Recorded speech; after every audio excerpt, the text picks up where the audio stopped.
Hey everybody, it's Brian Burns. Welcome to this episode of the Brutal Truth About Sales and Selling podcast. This week we got Devin Reed from Gong.io joining us. He's a sales rep there. We're going to talk through his journey, what he does during the day, what's working for him to break through all the noise and sell to VPs of sales. And that's, trust me, I sell to VPs of sales. They're not easy people to get in touch with. They're not easy people to convince. They know all the techniques, and they're pretty much shut down. They want to, do their job, and they do not want to talk to other salespeople other than the ones that work for them.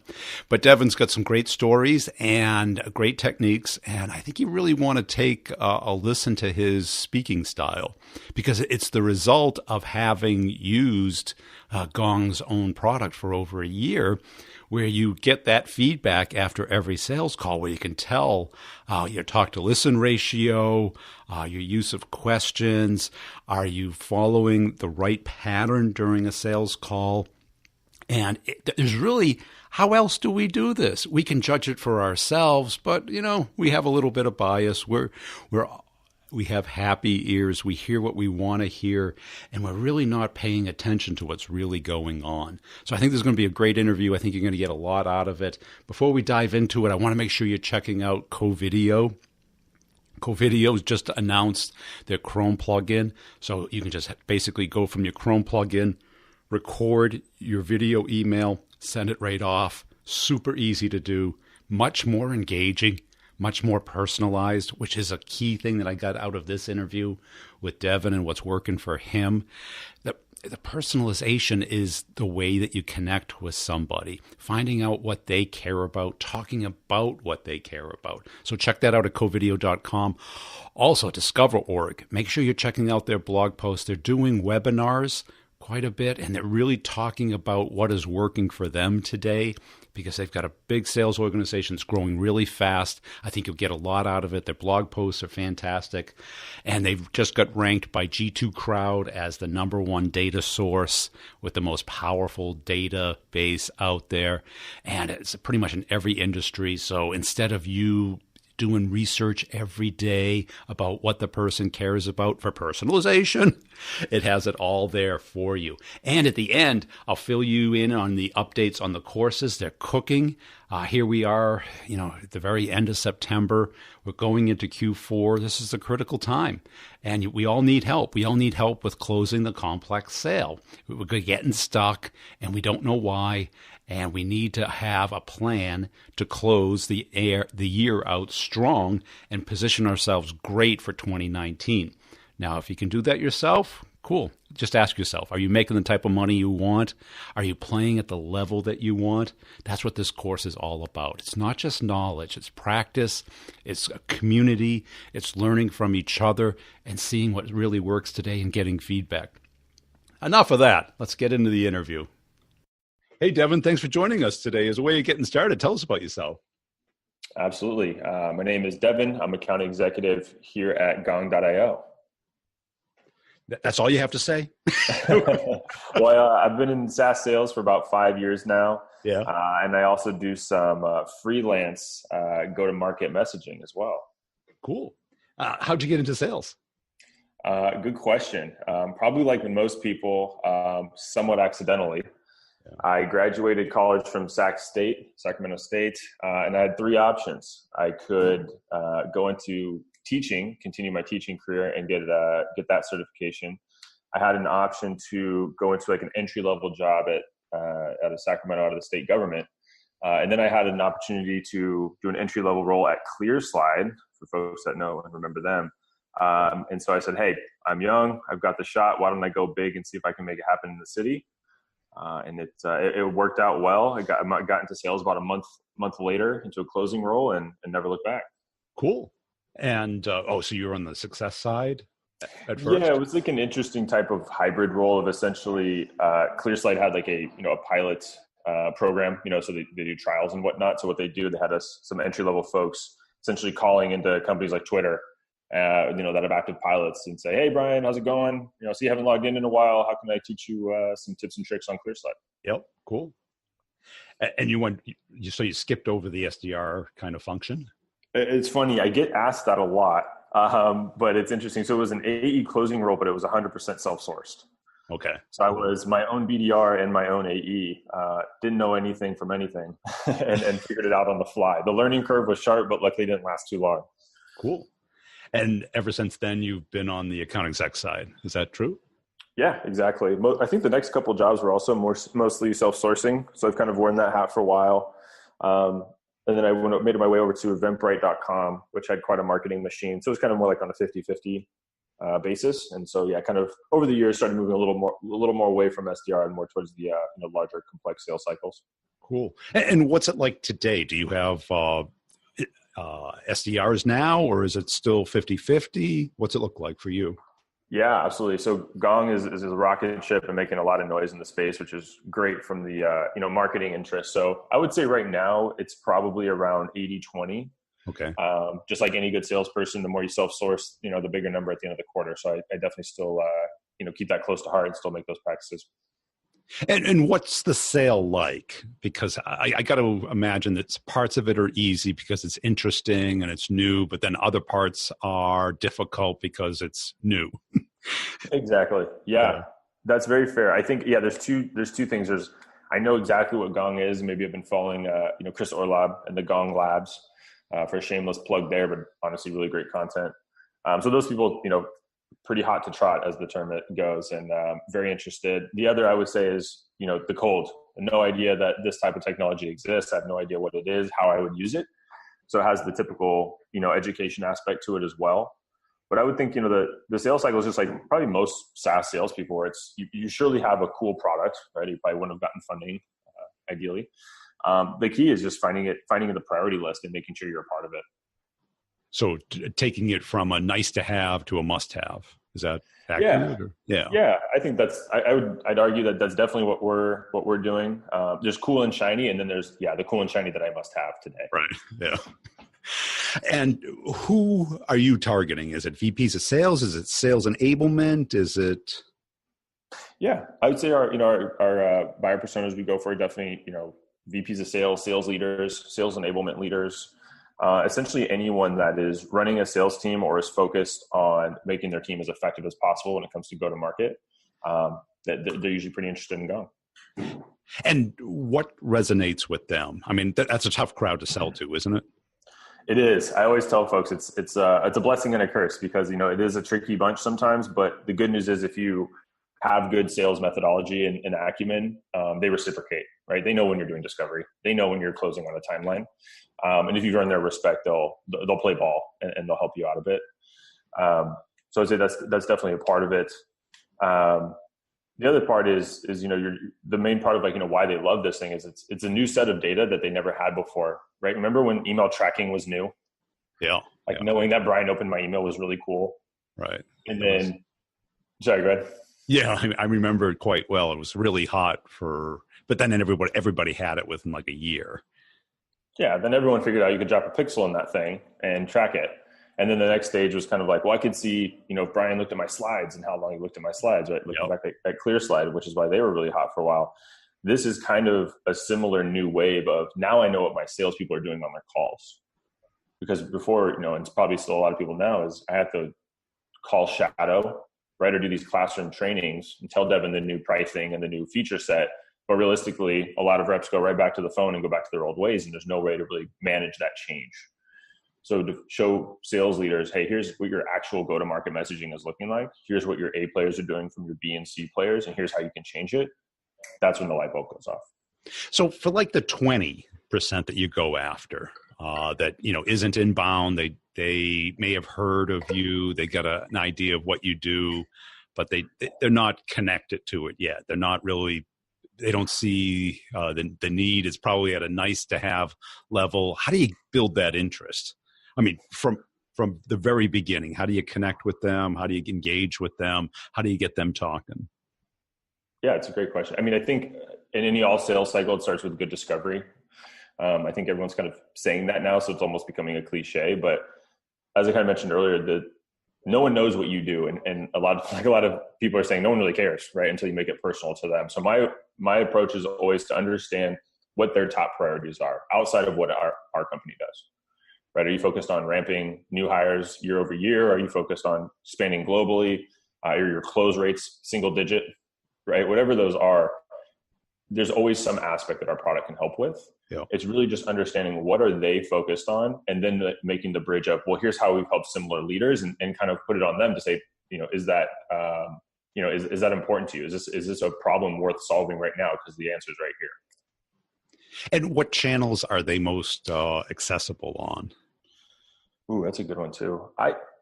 It does depend. I think if you can get a cell phone number, then I think a cell phone is great, and a lot of sales leaders will respect that, right? To call a senior exec on their cell phone and have a good cold call pitch and talk track of why now, you'll get a meeting out of that. If it's a desk line, I'd say probably ignore it. I know sales leaders that take pride in ignoring that it exists, so you're probably not going to get too much traction there. But besides that, I think if you can present yourself as a thought leader, even if it's a smaller one on social media, specifically LinkedIn and Twitter, I think you can gain some traction there and get some engagement. But I still think email is king, personally. I mean, if you can send a good short, compelling email that fits on the mobile device screen, I think that's probably your best bet. And what does it look like? Is it a pitch? Is it, can you give us a sense of how long it is, what you're asking for? Yeah, definitely. So my first thing is always a hook. Kind of like I said, I'm a copywriter by trade and by nighttime. There you go. As a hobby and as a kind of a side revenue stream. So I'm good at writing things that are compelling, but just like anyone else, it's like I have to find not what every VP is dealing with, but what this specific VP is dealing with in terms of interest, right? Like there's LinkedIn profiles to go off of. You can see what their social media interaction looks like. Grab something that looks compelling that will stick out from the 100 emails he or she is going to receive that day. Yeah. Put a good subject line and a good first sentence. If you can hook them in, the rest is money. You should know what your quote unquote pitch is, right? Your solve. You know what VPs and your buyer personas are struggling with. So make it personal, make it relaxed. I think, you want to be the cool AE that hits their mobile device that day, right? Don't sound like everybody else. And then the ask is, I don't even always ask for time. I say, is this relevant? Because if you've made a really good hook and you've made a really good compelling reason why to talk to me, I shouldn't need to ask you for time. I should just double check that it's apparent. Yeah, I think that's smart, because I think when everybody does something, it no longer works. So everyone's asking for 15 minutes today, and it's just cliche at this point. And I don't know how you feel, but when people ask for your time, it's like, it's worse than money. I'd rather get $20.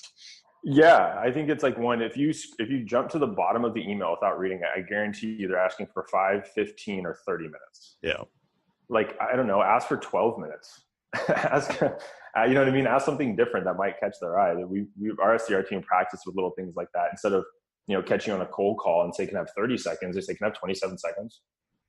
Like, okay, that sounds calculated. Sure, let's go for it, right? It's already piqued my interest a little bit, because it's not like the other 25 cold calls I got today. And how do you communicate the value of the product? Because I would think that that would be a hard part to do in a very concise way.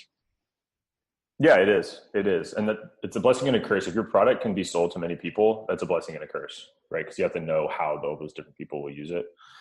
The way that I would say is, like, one is, sales leaders, their job gets harder year over year, right? If you're a rep, quotas go up year over year. If you're a leader, headcount and leader and revenue targets go up year over year. There becomes a point where the demand is greater than your current resources, right? You already have email tracking, you have an LMS, you have an enablement team, right? You've kind of can exhaust all of those options. There's only so much juice you can get out of those streams. And so really what I'm thinking is, we're providing to you a new set of data, a new way that you can control messaging and therefore control results. And how about the ones that are really happy just with the KPIs, the quantity, number of calls, number of connects, call time? That's what I hear from the listeners all the time, is that managers, that's all they care about. It's fair. It seems to be fading. Maybe it's just my experience. Like, I know when I started, KPIs were big. You have to have this many emails or this many calls a day. Yeah. I think those KPIs and those metrics are a good representation of effort, right? If someone hits, misses their quota this quarter, then I think it's fair to go look at their metrics. Were they sitting, pretty idly, or were they jamming on the phone and sending the best emails they could? right? Because you can coach the latter. You can make the quality better. But if someone's not hitting goal and frankly not trying, then those metrics become very, very important. The way I also present when it comes to Gong is that there's a tap out period. You know, a human being can only make so many calls a day, and they can only make so many emails a day. That's working hard and that's important, but you should also be balancing it with working smart, which is the qualitative approach. Of those 100 calls, you get 2 connects and you don't book meetings. Why weren't those meetings booked? Right, because that's the outcome that everybody wants, because the manager really doesn't want the calls. They want the outcome. If the outcome doesn't exist, then they want the calls. And I think you can cold call 10 times and get 3 meetings. Let's replicate that across the team and get some other stuff done instead of just, cold calling just so you can tell your friends that your team cold calls. And that's it, because when you talked about the personalization of the email that resonates and sticks out, and the not asking for time, the former of that takes your time. You have to find something that's going to click with that person, something that they're going to care about. Mm-hmm. And to do that, you've got to take time. You just can't put it into your cadence and click a button. Right. Those days are long gone, in my opinion. You would think. Oh, sorry. The effectiveness of those days are long gone. Yes. The use of it still working or still active. Yeah. And how do you guys use Gong? I've always wanted to talk to somebody about that. Mm-hmm. We use it. I mean, as an organization, it's a long answer. I'll start with how I use it, and then I can kind of branch out. I think the two really quick things that come to me is, one was how I approach my calls. So not necessarily just the content of what I'm saying, but the way that I'm presenting myself. And by that, I mean, we have these things called interaction stats. Essentially what it does is it looks at your rep, looks at your team, and it says, here's Devin's talk time. On his demo calls, he talks 60% of the time and he listens 40%. And you can see how that changes throughout your funnel. The other things are like monologue. How long do I monologue for? Speak uninterrupted. Vice versa. How patient am I between responding? How much time do I leave between when Brian ends his sentence and I speak? And one-off, they can kind of seem almost not silly, but kind of like anecdotal. But what you can do is start to paint a picture of your approach. And by that, I mean, if you have a really high talk time on a demo, probably not listening, which means you're probably not doing great discovery. It probably means your deal cycles are longer. If you can start to show people, hey, this part of your pitch, the most compelling part, you're talking for 3.5 minutes, chances are that people aren't grabbing 3.5 minutes of all that information, right? There's ways that you can be more effective in your communication, I guess is what I'm saying in short. And so what it's done for me is, even now as I'm monologuing to you, I have like this internal monologue timer of like a minute 30, and I can hear it go off. It's telling me stop talking and either pause and just wait for them to talk, or ask a good open-ended question. So this is a conversation and not another demo, not another presentation from an AE. And those are skills that usually take a long time to learn. And we're really not taught that, certainly not in school. And even if you take sales training, it's like, you do a role play. How long is that? 10 minutes? And, when I moved into management, that was like, I could just tell, the reps that were going to be successful and the ones that weren't, they would run me over when I started talking. They were like voice activated robots. And then you go on a call with your manager, and your manager would do it, and you'd be like, oh no, because you only have that certain amount of time. And if you're talking, you're spending that time on things that they may not care about. Exactly. And I think that's the other thing too that taught me immediately was, I was a top performer at my previous company, and I had a great pitch, different pitch offs, and, I did well. And I had this, I think it was unconscious, at least I'm going to say it was unconscious, but this concept of the more I tell Brian, the more I talk to you, the more value I'm providing, because I'm giving you all this great information. When in reality, the less I talk, the more I'm listening. So that instead of talking 80% of the time, I can speak 50% of the time and be much more effective. And my audience is going to enjoy that conversation better. And that's it. That's been taught now for 30 years, to use questions instead of statements, to listen rather than to talk. But it's just counterintuitive. And I think it kind of is a holdover from the simple sale, where, you go to buy a car, you don't know much about the car. You have a couple initial questions, and you don't know how to buy a car. So you're kind of entertained, guided, and that's fine. But when you're selling something that's complex, multiple calls, multiple levels of interest that you have to build, you have to, certainly with your product, there's a technology and an understanding gap between what they think it is and what they can get out of it. So you got to take them through that journey. Mm-hmm. And if you do it in a monologue, they're not learning that much. You've got to kind of use a case study, an example, a story, and pull them through that.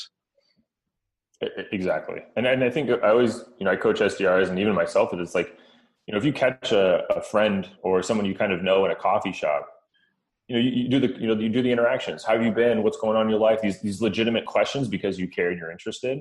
I don't know why sometimes we lose that in a sales conversation. Right? It should feel very much like a two-way street, and both people are giving and gaining energy and knowledge from this, instead of just there's Devin again. I know he's going to talk my ear off for 5 minutes and then walk off and go on about his day. Right? Yeah. I think it's the profession kind of attracts people who are outgoing, and they feel certainly when they're junior the obligation to be talking. And sometimes it's like a freight train. Once it starts rolling, it's hard to slow it down. And if the other person isn't gregarious, you kind of got to fill the air. But I think universally, I've seen the most successful salespeople be the better listeners, the people who have really insightful questions, use questions to guide the customer where they want them to go instead of statements. Mm-hmm. Because when you tell somebody something, they're more apt to kind of try and fit it into their world. But when you ask them something, they have to elicit that in their mind. Exactly. If you try to just force them your right answer on them, it's going to be met with apprehension and a little defensiveness. But if you, like you said, you guide them there with a couple of questions, even if you know where it's going to end, they'll get there on their own. And it's not that it's manipulation. It's that it's a better way to learn and to engage people. And what is the cadence of your use of the feedback of the product? Is it after every call? Is it after every day, week? What's your... Yeah, there's a few. I think it depends on the culture of coaching at any company. For us, as you can imagine, we use Gong all the time. We have a very, our culture very much values feedback and coaching. So for me personally, if I get off of an interesting call, and interesting to me is something, I don't know, maybe a use case I'm not familiar with, an objection that's off the wall, or just sometimes it helps to kind of debrief. After something, you can tag your manager or my manager in the call, request feedback. He'll listen to it, and then we can either comment in the call itself, as we go about our tasks, or sometimes what we'll do is just go over a call in our one-on-one. Right. Yeah. Pull up a call from last week. I can pick it. Sometimes he picks it depending on, kind of the theme that we might be working on as an individual or team. But we can go together and review the call. And now as we're going to the end of the quarter, next week, we're starting to look at the last calls of deals that we have forecasted and committed. Right. What are any things that we might have missed? Any objections that we might have slipped by our ear the first time? And also sometimes you hear things that, hey, we can get ahead of the ball. He said he needs to talk to Amy. Well, have we talked to Amy? Maybe we get in front of Amy now instead of waiting until next Thursday. Right. And so it has that angle of effectiveness as well. And that's it. I think that I had the privilege early in my career to have worked with very senior people, and we would do a postmortem after each call. Mm-hmm. I mean, they were typically physical in-person calls of, at least an hour in duration, but we would go back to the office and just pull apart the meeting. And try and predict what would happen and get everyone's vantage point on it. Mm-hmm.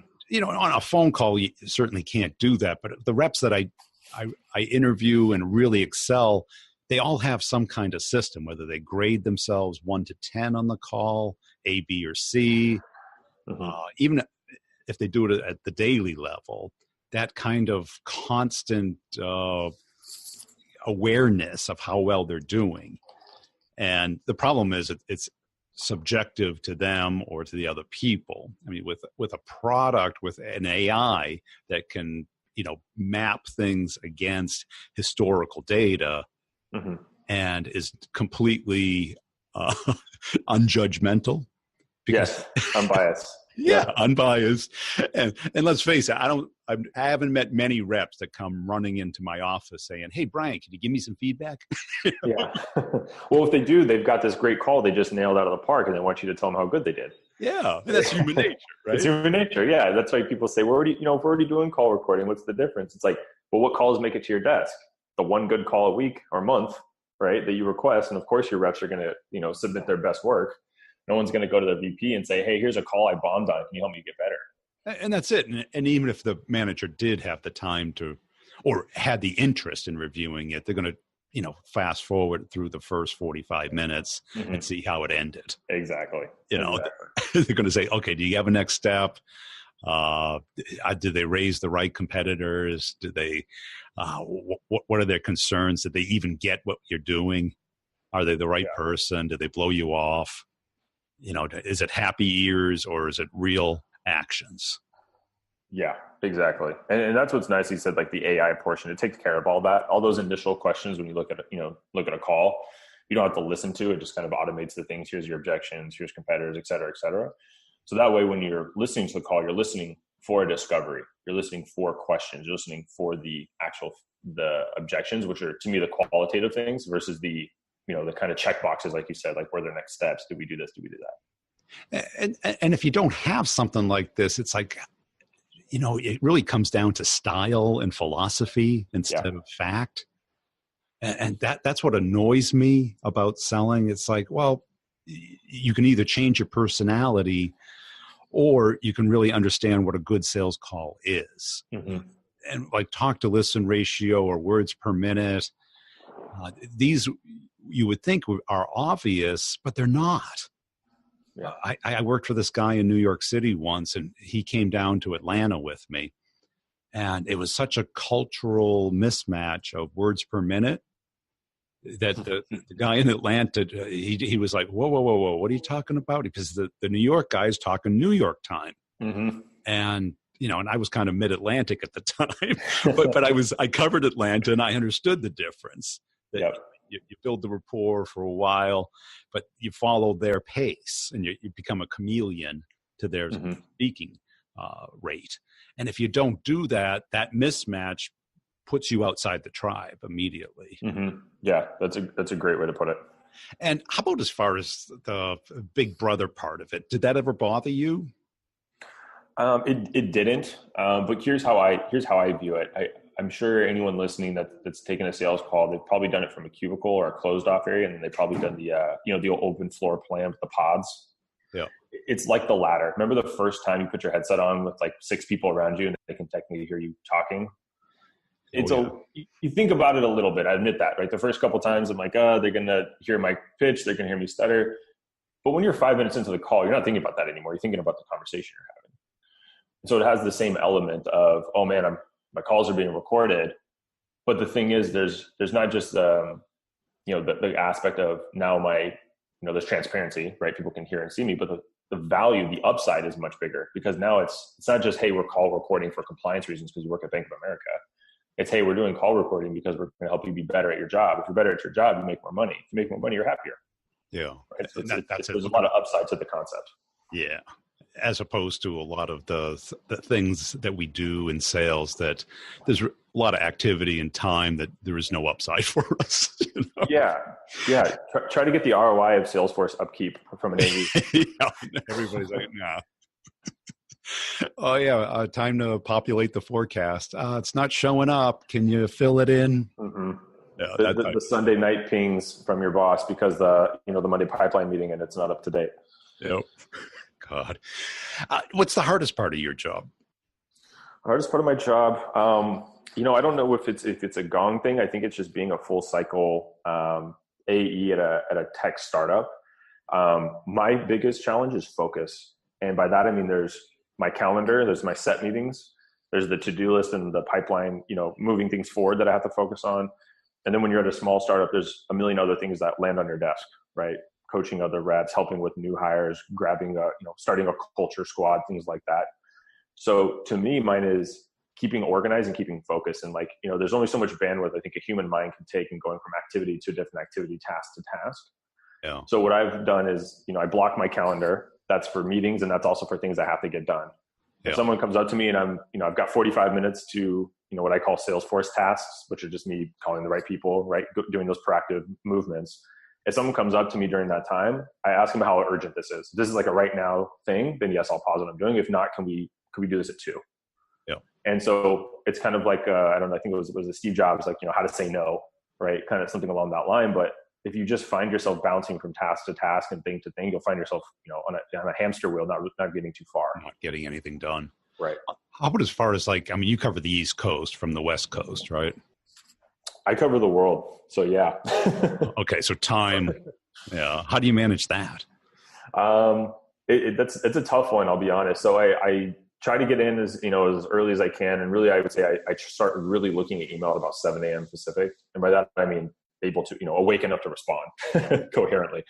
But I look at my opportunities as I go about my day, and anyone in the East Coast, I try to get it done by 2. Right? I know East Coasters work past 5, but if you can just give yourself the time window of, folks that are overseas, they got to be done by 8 a.m., 9 a.m. Anyone by East Coast should be done by, essentially noon or 2. And then I can focus on Pacific folks, for the second half of the day. And I think that alone just helps you kind of get into a rhythm of making sure you're, again, working within the timeline of, or time frame, I should say, the people you're talking to. Great. Hey, I really appreciate your time today. Where can people go to connect with you and learn more about Gong? Yeah, absolutely. So again, my name is Devin Reed. You can check me out on LinkedIn or on Twitter at The Reader Co. That's The Reader with 2 E's Co. And I also have a website, thereader.co, if you want to check it out. Hey, I love talking to reps and seeing what's working for them today and hear the consistent pattern and the journey that people go through to learn about how to sell their particular product in their market space, and also how they block off time and develop their own skills. And I think you saw his conversational style. That does not happen naturally. I've talked to a lot of people with 15, 20, 30 years of sales experience who still do the talk over. And I get stuck in that trap too. If you don't get that constant feedback, that unbiased feedback, how do we develop? And a lot of people get scared of the big brotherness of technology. But if it makes us better, which makes us more money, that's what we really care about. And I think Gong's going from the nice to have to a must have, because how else do we get it? There's another company that I'm working with, Rainmaker Force, that you might want to check out, that basically sends a survey right after the sales call to get confirmation from the other person about the next step and the actions they want to take. And that gets integrated into the CRM. So you get some feedback about how well the call went and get away from this happy ears thing. Because what ends up happening is people really don't tell us what we need to hear. They kind of tell us what we want to hear, because nobody likes to hurt anyone's feelings. But we all want to become better. We all need to become better, no matter how long we do this. And if we're going to get stuck in the B-player trap where we get comfortable, I'm perfect, I never make mistakes, that is the death rattle of your sales career. You constantly got to be looking at your game, because we are performers. We get nothing for our history. I can't tell you the number of times I've started at a company, going from being the top rep at another company, being brand new at this new company, and people looking at you like, what have you done for me lately? You have to prove yourself every day. And this will never change. We have no laurels in sales. Our successes last for about a minute. We close the deal, and 10 minutes later, a manager is like, hey, we got to do a pipeline review. Pipeline review? I just closed a big deal. So I would listen to this episode a couple of times and see that style. That does not develop naturally unless somebody's giving you feedback, giving you hints about how well you're doing on every call. And I've had a lot of people on here that rate themselves, and I rate myself too. Every day. I don't do it on every call. because I have so many. But I try and every day say, what are mistakes that I made? How do I do this better? How do I put this into my checklist? Because we all make mistakes. We don't have the capability of memorizing all this stuff. We're just human beings. It's just the nature of us. I hope you enjoyed this episode, and please check out my website, b2brevenue.com. Connect up with me on LinkedIn. We'll see you next time. Hey, everybody. Thanks for listening to this episode, and I really would appreciate everybody who goes onto LinkedIn, connects up with me, or follows me there. If you happen to see some of my content flying by, if you could throw a little thumbs up or a comment or a share, I definitely appreciate it. It helps spread the word about the podcast. And make sure you're checking out my website, b2brevenue.com. You can get my free book on how companies make product selections. It's a real book. It is on Amazon, but I give it away for free. Just register there. It'll email you a link to it, and you can just download the PDF from there. Also, if you want to check out the courses, start the conversation, get the meeting, or closing the complex sale, and you have more questions about it, the short answer is there are video courses. You get access for a year, but it's also a community. What does that mean? You can ask questions anytime via voicemail or email. I answer them within a week, put them into the course. We have office hours every other week. It's an hour long course where you can I pick a topic, answer questions, you can ask questions. Also, you can schedule one-on-ones for free, and we just talk through your particular use case, and that gets shared with the course. So if you don't have time for office hours, or the timing doesn't work, or you just want some more one-on-one help, that's all included for a whole year. So it's really a year to go from where you are to where you want to be. And so it's not just videos. It's not just knowledge. It's practice. It's getting feedback. You can send me emails. You can send me your presentation. I'll help you with anything that you need to close the complex sale or get the meeting. And you can check out them at b2brevenue.com. So that's it. I really appreciate it. And please tell somebody about the podcast and let me know if I can help you in any way. Oh, and you want to hear some results from the course? Well, here you go. I love the approach. It's working for me just fantastic. If I sent you some of the emails, which I should, the conversations that I'm having with people, I think you'd be blown away because they're not really about work. Yeah. I've figured out if you can kind of get personal with them, like one lady, it's all about her family, kids. And then I sprinkled in a little bit around work, and she's LinkedIn, sending me messages on LinkedIn, photos of her family. No, I'm not even kidding. I should show this to you. You'd be stunned. I was shocked. And we're going to lunch on September 6th. And yesterday she shot me a LinkedIn message and said, "Hey, Ron, why don't we get on the phone and do a video call beforehand so our lunch isn't so awkward? We're like barely not meeting each other for the first time." Oh, holy cow, right? Like, this is unbelievable. So this is not the first time that this has happened. She's kind of an extreme, but I'm starting to figure out a pattern where I can actually make this a process, So good. Yeah. I'll show you that. So it's getting to that point. And every time I do this, I'm like, God, this is unbelievable, So. And it feels better too, doesn't it? Oh, Brian, let me tell you something. To be able to go to lunch with her, I'll even talk to her on the phone, right? We're going to talk about family, kids, work-life harmony, because I shared a thing with her from Bezos about work-life harmony. This is where the conversation will start.